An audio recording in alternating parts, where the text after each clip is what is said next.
नमस्कार, जोहार। मैं हूं आपके साथ श्रुति कुमारी और स्वागत है आपका स्वास्थ्य चर्चा के इस कड़ी में।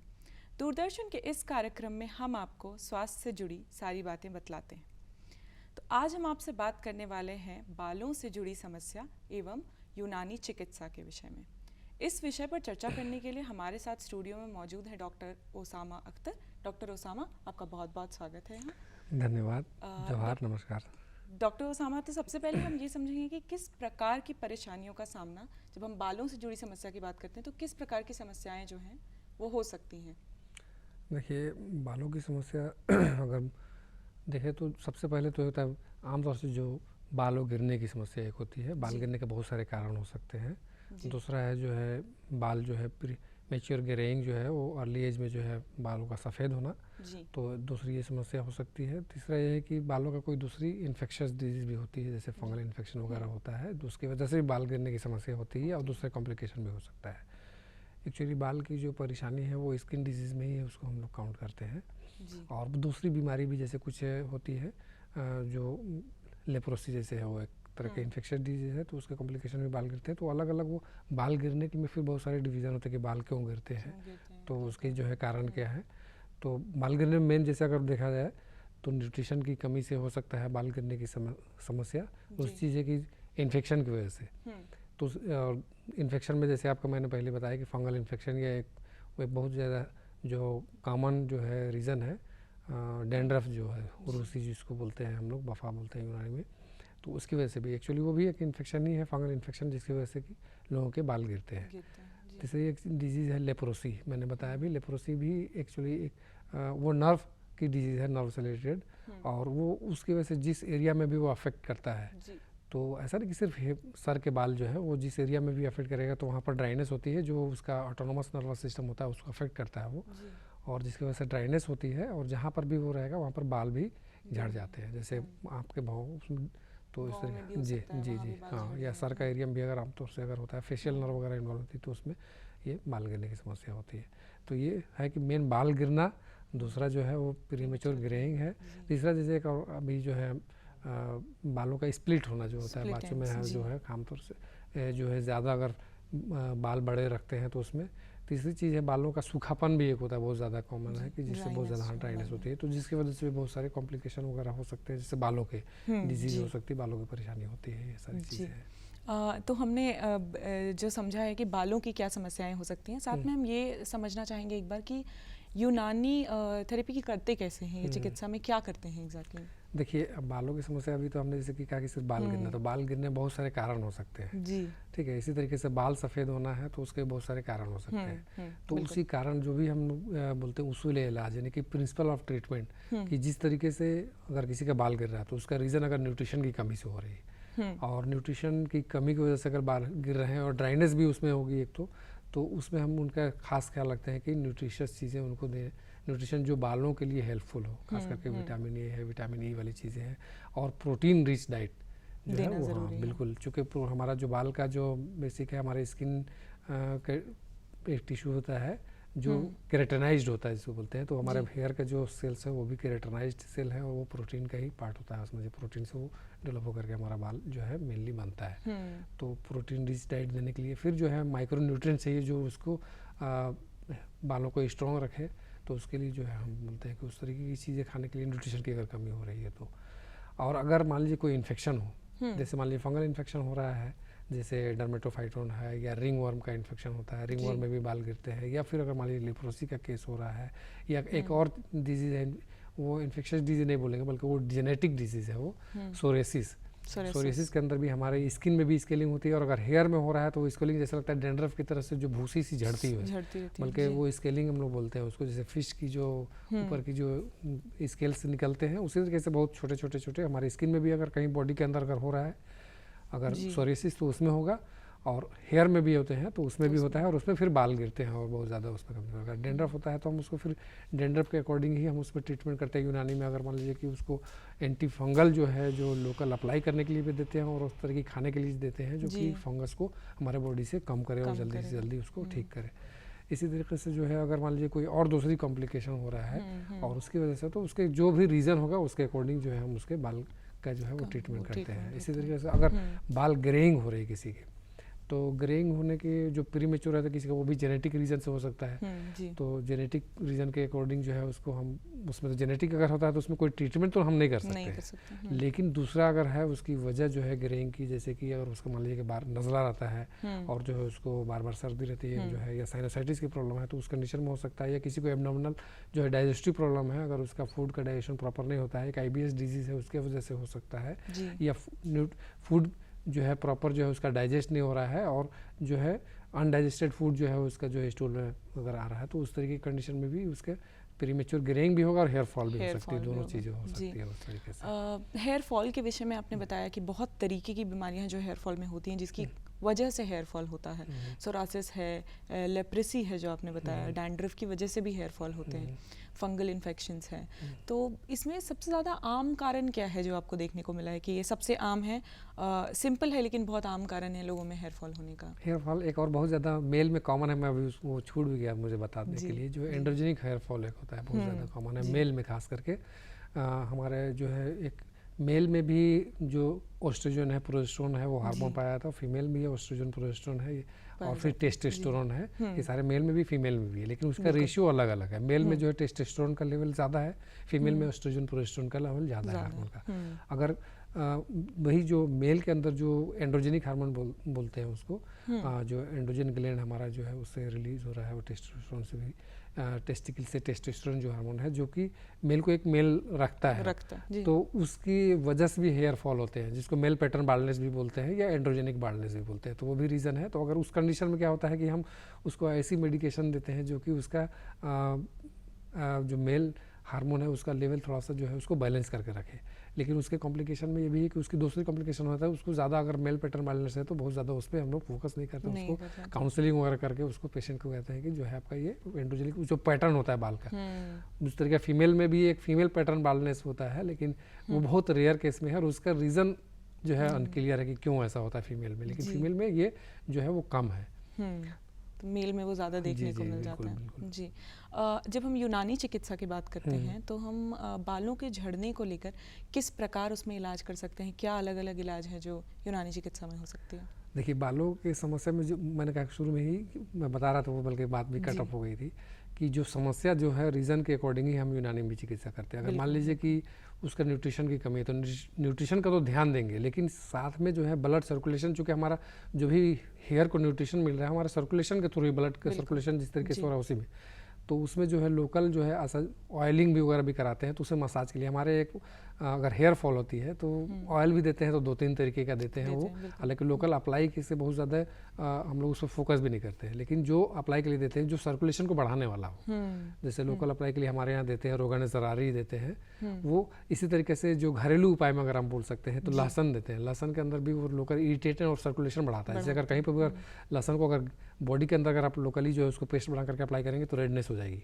रेडनेस होने का मतलब है कि वहाँ पर सर्कुलेशन बढ़ रहा है। इसी तरीके से हमारे यहाँ पहले देते हैं अगर किसी को हेयर फॉल हो रहा है लोकल सर्कुलेशन या न्यूट्रिशन की कमी की वजह से, तो उसको लोकल जो है रोगान ज़रारी पहले अप्लाई करवाएंगे ताकि वो सर्कुलेशन को बढ़ाए।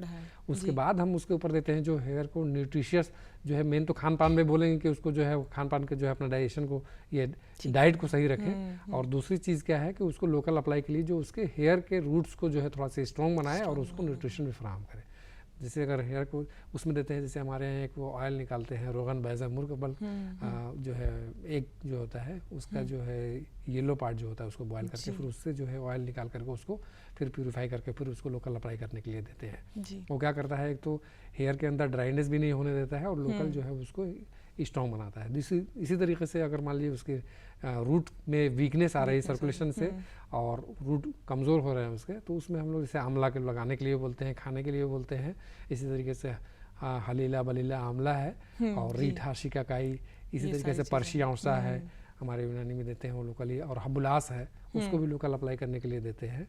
और लोकल ऐसे अप्लाई करने के लिए बहुत सारी चीज़ें देते हैं, लेकिन उससे ज़्यादा जो है इफेक्टिव, मतलब अगर हम अप्लाई करने के लिए दे रहे हैं और उसमें हम खास करके सर्कुलेशन बढ़ाने वाली चीज़ें अगर नहीं देते हैं, जो हमको इरिटेंट टाइप की चीज़ें जो होती है जो कि सर्कुलेशन को वहाँ पर रेडनेस बढ़ा देगी, सर्कुलेशन बढ़ाएगा। इसी तरीके से एक हमारे यहाँ सर्कुलेशन बढ़ाने के लिए वो भी देते कपिंग थेरेपी करते हैं जी, जो बहुत ज़्यादा हेल्पफुल होता है कपिंग थेरेपी से। उसमें ड्राई कप भी लगा सकते हैं कपिंग थेरेपी में। अगर उसको डिस्कस करेगा तो दो चीज़ें होती है, एक तो ड्राई कप लगाते हैं, एक वेट कपिंग में बिल्कुल। फाइन कट करते हैं उसमें और कप लगा करके वैक्यूम क्रिएट करते हैं, जिसके अंदर से नेगेटिव प्रेशर की वजह से वहाँ पर से ब्लड ऊज हो करके हमारे कप में आ जाता है। और ड्राई कप भी करते हैं, लेकिन ड्राई कप से जो है हेयर फॉल में उतना ज़्यादा हेल्पफुल नहीं होता है। लेकिन अगर वेट कपिंग करते हैं तो उससे क्या है कि लोकल जो रूट्स के एरिया में सर्कुलेशन बहुत ज़्यादा फुल होता है। और मैंने खुद बहुत सारे पेशेंट में ये देखा है कि जब भी कपिंग थेरेपी वेट कपिंग करते हैं तो उसमें बहुत ज़्यादा वो बेनिफिशियल होता है। और इसी तरीके से जो है अगर फंगल इन्फेक्शन हो रहा है तो फंगल इन्फेक्शन में जो है अप्लाई करने के लिए जैसे हम लोग कुछ देते हैं एंटी फंगल, जो हमारे यहाँ यूनानी में मेडिसिन है उनको अप्लाई करते हैं, जो ब्लड प्यूरिफिकेशन के लिए खास करके हेल्पफुल होती है। जैसे शरबत नाब है या इतरिफल शहातरा है, इस तरह की चीज़ें देते हैं। और लोकल अप्लाई करने के लिए भी कुछ चीज़ें, जैसे मैं खुद जो है बहुत सारे लोगों को जैसे दही भी लगवाएंगे अगर जो है अगर किसी को डेंड्रफ हो रहा है तो दही के अंदर जो है कि अगर खाने के लिए भी उसको देते हैं तो बेनिफिशियल होता है कि उसके अंदर एक लैक्टिक एसिड बेसिलस होता है जो कि हमारे इंटेस्टाइन के फ्लोरा को प्रोटेक्ट करता है। और जो इंटेस्टाइन के अंदर एक लेयरिंग होती है उसको जो प्रोटेक्ट करता है वो। लेकिन अगर हेयर में लगाते हैं उसके अंदर लैक्टिक एसिड होता है, जो एसिडिक पार्ट होता है वो जो है आपको हेल्प करता है डेंड्रफ को कम करने में। तो उसको जो है नहाने से 1-2 घंटा पहले के लिए लगाने के लिए बोलते हैं। अच्छा, इससे पहले भी मैंने जो बताया जो ऑयल वगैरह लगवाने के लिए बोलते हैं, जो कि इरिटेंट पहले लगवाते हैं, फिर जो है न्यूट्रिशन वाली चीज़ें या वेट करने के लिए जो है बाल को लगाते हैं। तो पहले हम रात में लगाने के लिए बोलते हैं और सुबह में फिर नहाने के लिए बोलते हैं ताकि रात भर जो है उसका जो है जो ऑयलिंग है वो रात में हो जाए और उसके बाद सुबह बाल धोकर नहा लें। और दही जो है वो आधे घंटे तक, नहाने से आधे घंटे पहले लगाएं। जी, हेयर फॉल के विषय में हमने समझा जाना कि जो बालों का झड़ना है। अच्छा, डेंड्रफ में एक चीज़ और मैं बता दूं उसके बाद फिर जो है आपने डेंड्रफ के अंदर जैसे हम लोग हेना या मेहंदी भी लगवाते हैं। मेहंदी लगाने से क्या होता है कि जो हमारी स्किन की जो है स्काल्प, जो जहाँ पर बाल हमारे उग रहे हैं उस एरिया का जो पूरा स्किन है उसको स्काल्प बोला जाता है। तो स्काल्प के अंदर जब उसकी कलरिंग होती है तो फंगल इन्फेक्शन या डेंड्रफ बहुत कम हो जाते हैं उसकी वजह से, या उनको ग्रो करने का जो है उतना चांस नहीं मिलता है। मतलब एंटी फंगल या ब्लड प्यूरिफिकेशन की मेडिसिन भी देते हैं, साथ में दूसरी चीज़ें लगाने के लिए, जैसे मैंने कहा कि जैसे कर्ड लगवा रहे हैं, लेकिन साथ में अगर मेहंदी भी लगवाते हैं तो वो ग्रेइंग, अगर किसी के बाल ग्रे हो रहे हैं तो उसमें भी वो बेनिफिशियल है कि वो बाल को जो है वो कलर करेगा, नेचुरल कलर करेगा, जो कि किसी तरह के नुकसान से वो बचा हुआ रहेगा। दूसरी चीज़ क्या है कि उससे जो है फंगल इन्फेक्शन अगर हो रहा है तो वो भी कम हो जाते हैं उससे। तो मैं डैंड्रफ के विषय पे आ रही थी, उसको समझने की कोशिश करते हैं कि जो रूसी की समस्या है उसके क्या कारण है, किस वजह से रूसी होती है बालों के अंदर, तो इसके बारे में थोड़ा बताइएगा। रूसी मैंने बताया ही अभी, जैसे कोई एक्चुअली एक फंगल इन्फेक्शन है, वो इन्फेक्शन है, फंगल इन्फेक्शन है। और जब भी आप क्या है कि जैसे हम बाहर कहीं निकले हैं और हमारे सर में पसीना या पूरे बॉडी में पसीना आ रहा है तो फंगस की एक चीज़ है कि उसको अगर ह्यूमिडिटी मिलेगी और हॉटनेस मिलेगी, गर्मी और ह्यूमिडिटी नमी मिलेगी तो बहुत तेज़ी से वो जहाँ हमारे बॉडी के किसी पार्ट में वो थोड़ा से भी उसका अंश कहीं भी रहेगा। और हमारे जो है एटमॉस्फेयर में या आसपास में जगह जगह हर जगह, जैसे चादर में जहाँ बैठ रहे हैं उन जगह में, बेड में कहीं ना कहीं किसी को है तो उससे हमारे वो जो है कवक बोलते हैं उसको हिंदी में, तो वो फ़ौरन जो है हमारे बाल में वो ग्रो कर जाते हैं। ठीक है, अब वो तो डेंड्रफ उस तरीके से हो रहा है, लेकिन दूसरे भी फंगल इन्फेक्शन होते हैं, जैसे मैंने बताया भी रिंग वर्म जैसे होता है वो, तो उसका एक पैटर्न होता है कि वो सर्किल के टाइप का बन जाएगा, रिंग टाइप के उसमें बन जाती है। इसी तरीके से दूसरे डर्मेटोफाइटन और दूसरे फंगल इन्फेक्शन वो भी हो सकता है, तो उसका एक पैटर्न होता है। लेकिन दूसरी भी एक उसी में से है कि जो फंगल इन्फेक्शन है और उसका मुख्य कारण वही कि फंगस है, जो कवक फंगस है, वो नमी की वजह से होती है। तो इसको हम कैसे बचा सकते हैं, इससे कैसे बचाव कर सकते हैं? जैसे ये तो फंगल इन्फेक्शन होने के बाद जो यूनानी चिकित्सा है वो अलग हो गई, लेकिन हम इससे कैसे बच सकते हैं कि फंगल इन्फेक्शन हमारे बालों में हो ही ना? जैसे नमी अगर होती है तो नमी होने के बाद ज़्यादा देर तक उसको छोड़ ना दें, क्योंकि उसमें मौका मिलता है ग्रो करने के लिए। क्लीनिंग करना, मतलब कभी भी सफाई जो है, बहुत सारी बीमारी, चाहे स्किन डिजीज हो, चाहे बालों की बीमारी हो या दूसरी बीमारियों के लिए हम तो बोलेंगे सफाई मेन इम्पोर्टेंट है कि हम जो है बालों को साफ़ सुथरा रखें और उसको केयर करें, जो है उसको प्रॉपर जो है। अगर कहीं बाहर जाते हैं, पसीना अगर खास करके गर्मी या बरसात के सीज़न में इसके ज़्यादा चांस होते हैं, लेकिन आपको दिखता ज़्यादा सर्दियों में, हम देखेंगे कि सर्दियों में क्योंकि वो ग्रो कर रहे हैं, लेकिन वो अब गर्मियों में, ठंड के मौसम में क्या है कि आदमी जो है उतना केयर भी नहीं कर रहा है बालों की, ठंड की वजह से पानी का उतना यूज़ नहीं कर रहा है, सर को बार बार वॉश करना, इस तरीके से उसमें क्लियर आपको पता चल रहा है। लेकिन वो हो तो रहा है हर मौसम में, या अगर है तो वॉश करना खास करके ख्याल रखें। जब हो जाता है तो फिर उसके हिसाब से मेडिकेशन आपको लेना है, जिस भी पैथी की आप मेडिसिन लेते हैं तो उसको यूज़ कीजिए ताकि वो ख़त्म हो जाए। और मेल में अगर बोलते हैं जैसे अगर किसी को हो रहा है तो बाल का पहले एक बार अगर मेडिसिन ज़्यादा इफेक्टिव अगर होगा कि एक बार बाल को क्लीन करा लीजिए। फीमेल में तो इस तरह पॉसिबल नहीं है, लेकिन मेल में हम बोल सकते हैं या बच्चों को कि आप जो है बाल को क्लीन करा लीजिए जी। तो उसके बाद थोड़ा सा ज़्यादा मेडिकेशन को जो है इफेक्टिव बनाने में हेल्पफुल होता है जी। तो हमने समझा कि एक और सवाल था मेरे मन में जो आ रहा था कि क्या बार बार बाल धोना या जो बाल गीला रहता है लंबे समय तक उसमें भी ये समस्या होती है? बार बार बाल धोना भी एक समस्या है। मैंने कहा कि क्लीनिंग रखना कि बार बार बाल धोएंगे तब भी नमी रहेगी जी, बिल्कुल। और मौसम अगर है तो पसीने से भी नमी हो सकती है हमारे जो है जो हमारे स्वेटिंग हो रही है उससे। और दूसरी चीज़ क्या है कि आप जो है बार बार बाल धोते हैं तो भी हो सकता है, लेकिन धोना उसका टाइमिंग है।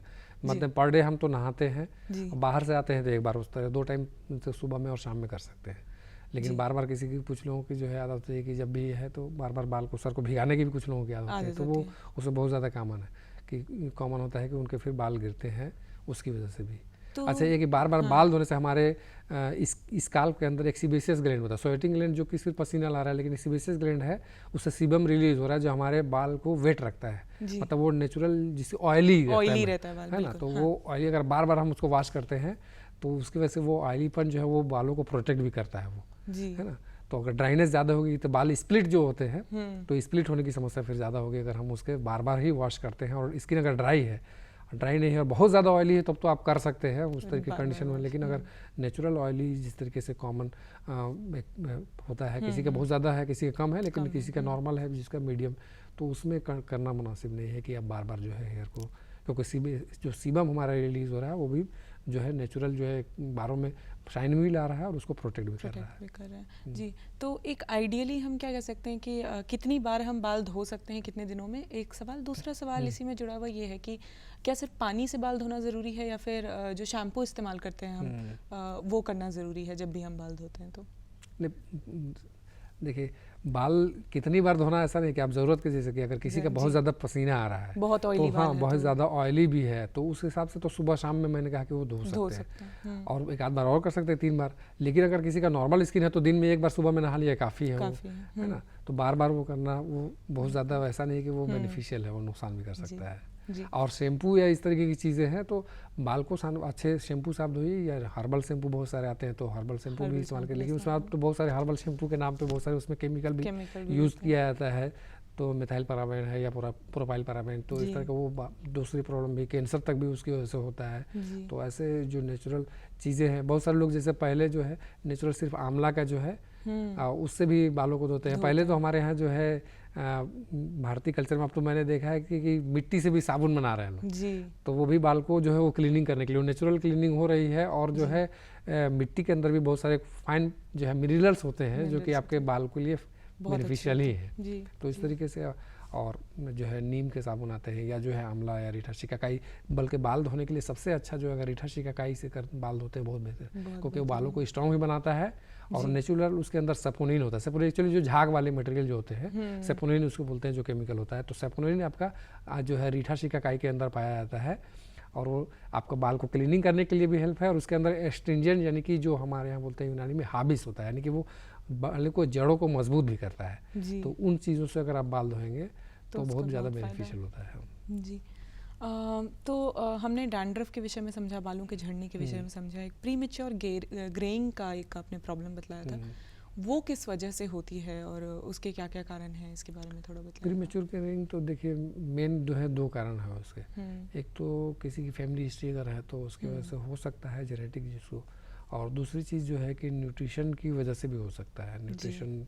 और तीसरी एक और चीज़ है जो उसको मैंने बताया भी अभी कि वो डिजीज़ जो है उसको खास करके जो है आपका साइनोसाइटिस है तो उस कंडीशन में होता है। तो हम लोग फिर उसका अगर कोई प्रीमेच्योर ग्रेइंग की जो है कंप्लेन लेकर के आता है तो उसके प्रीमेच्योर उसको बोल सकते हैं कि आप जो है मेहंदी का यूज़ कराइए उसको कलर करने के लिए।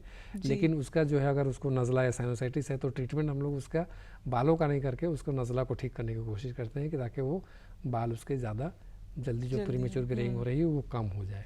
दूसरी चीज़ है कि कभी उसको डाइजेस्टिव प्रॉब्लम अगर है तो उसको बाल की समस्या लेकर क्या है कि मेरे बाल जल्दी गिरने की भी उसमें समस्या होगी। दोनों चीज़ें होती है उसमें, ग्रेइंग भी होता है और बाल गिरते भी है।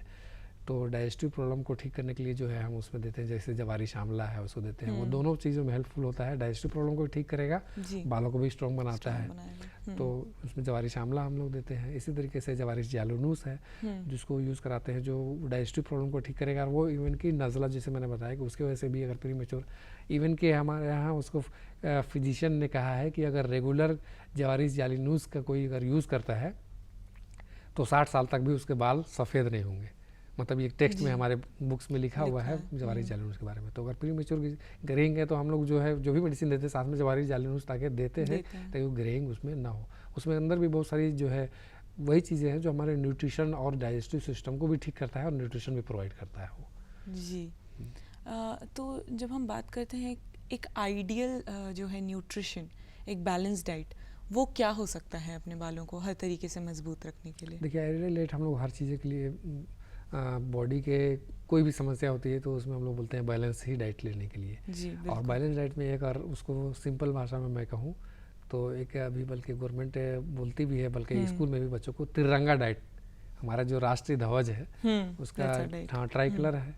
और उसी तरीके से डाइट में भी आप अपने जो है कलर तिरंगा को यूज़ कीजिए। तिरंगा मतलब जो हमारे राष्ट्रीय ध्वज में हरी चीज़ें, तो हरी चीज़ें हर खाइए, हरी पत्ती वाली सब्जियां खाइए, हरे पत्तेदार सब्जियां या हरे जो भी फल फ्रूट्स हैं उनको भी यूज़ कीजिए। दूसरी चीज़ क्या है, वाइट है तो वाइट में आप मिल्क यूज़ कीजिए जिसके अंदर कैल्शियम हो, राइस का भी यूज़ कीजिए मतलब।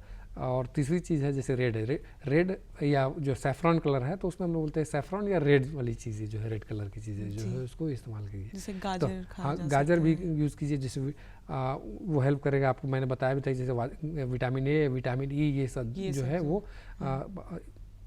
एपिथेलियल जो ग्लैंड होते हैं जो सरफेस को जो कवर करते हैं हमारे बॉडी के अंदर, चाहे इंटरनल हो चाहे एक्सटर्नल हो, तो उसके लिए विटामिन ए और विटामिन ई एक्सटर्नल के लिए खास करके बहुत ज़्यादा हेल्पफुल होता है। तो गाजर के अंदर विटामिन ए काफ़ी होता है। इसी तरीके से आलमंड बोलते हैं यूज़ करने के लिए, और उसका ऑयल भी हम लोग यूज़ करने के लिए बोलते हैं। हाँ वो खाने के लिए भी, क्योंकि उसके अंदर विटामिन ई होता है, वो स्किन के लिए बेनिफिशियल है और हेयर के लिए भी बहुत ज़्यादा बेनिफिशियल होता है वो। जी। तो अगर हम यूनानी चिकित्सा में बात करते हैं तो किस तरीके की दिनचर्या, जब हम बालों के विषय में बात करें, जैसे दो मुँहे बाल, ड्राइनेस, इन सब समस्याओं के बारे में हमने बात करी, तो इसको अवॉइड करने के लिए एक क्या रूटीन है जो फॉलो किया जा सकता है?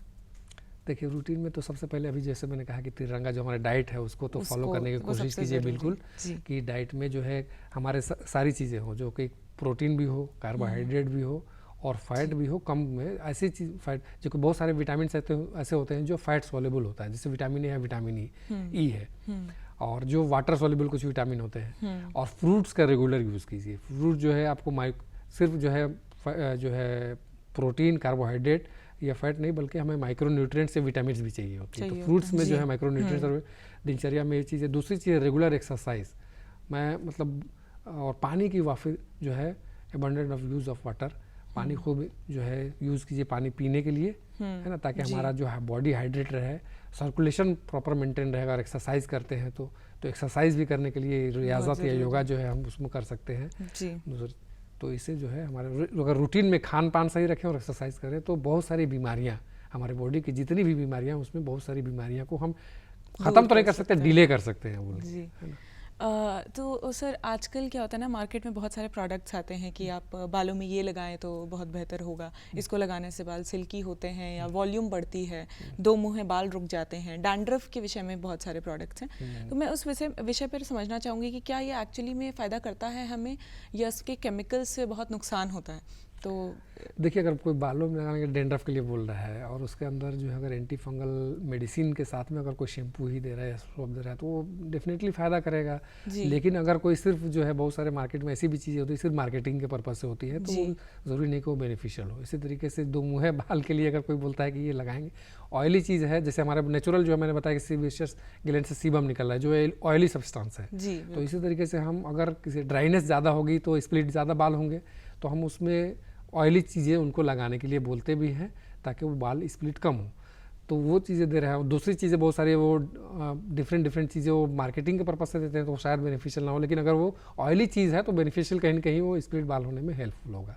इसी तरीके से बहुत सारे शैम्पू के लिए अगर वो बोल रहे हैं कि शैम्पू ये बाल का जो है वो गर्थ बढ़ जाएगी, तो ऐसा शैम्पू से नहीं होगा। अगर देखिए नेचुरल हमारे जो रूट्स हैं वो रूट बढ़ाने का कोई ऐसा नहीं है कि वो रूट जो है बढ़ा देंगे, कुछ लगा करके लोकली अप्लाई करके। जो नेचुरल हमारे जो हेयर रूट्स हैं वो उनको हम बढ़ा नहीं सकते हैं, बस उसको प्रिवेंट कर सकते हैं कि हेयर फॉल कम हो और रूट हमारे स्ट्रॉन्ग हो। खान पान के ज़रिए, एक्सरसाइज के ज़रिए, ये लोकल अप्लाई के ज़रिए भी कर सकते हैं, लेकिन वो कम है, खान पान ज़्यादा है ना। हमारे जो या मेडिकेशन जो बोल सकते हैं, या हमारे जो डाइट है या एक्सरसाइज है, वो ज़्यादा हेल्पफुल है कि एज कंपेरिजन कि हम जो है बाहर से उसको जो है दूसरी चीज़ें उनको दे जी। बालों के ऊपर। एक आखिरी चीज़ जो मैं समझना चाह रही थी डॉक्टर साहब, वो ये है कि ऑयल को लेके, ऑयल एप्लीकेशन को लेके बहुत बात होती है कि ऑयल से बहुत फ़र्क पड़ता है, तो उसको किस तरीके से फॉलो किया जा सकता है, कितनी बार ऑयल लगा सकते हैं, कितने लंबे समय के लिए, इसके बारे में थोड़ा बता देखिए, ऑयल लगाने के लिए अगर जैसे मान लीजिए कि बाल गिरने की समस्या लेकर के आ रहा है हमारे पास, तो ऑयल लगाने के लिए मैंने कहा कि जैसे हम लोग ऑयल ही देते हैं, जैसे मैंने बताया भी कि रोगान ज़रारी एक देते हैं, रोगान ज़रारी, है ना।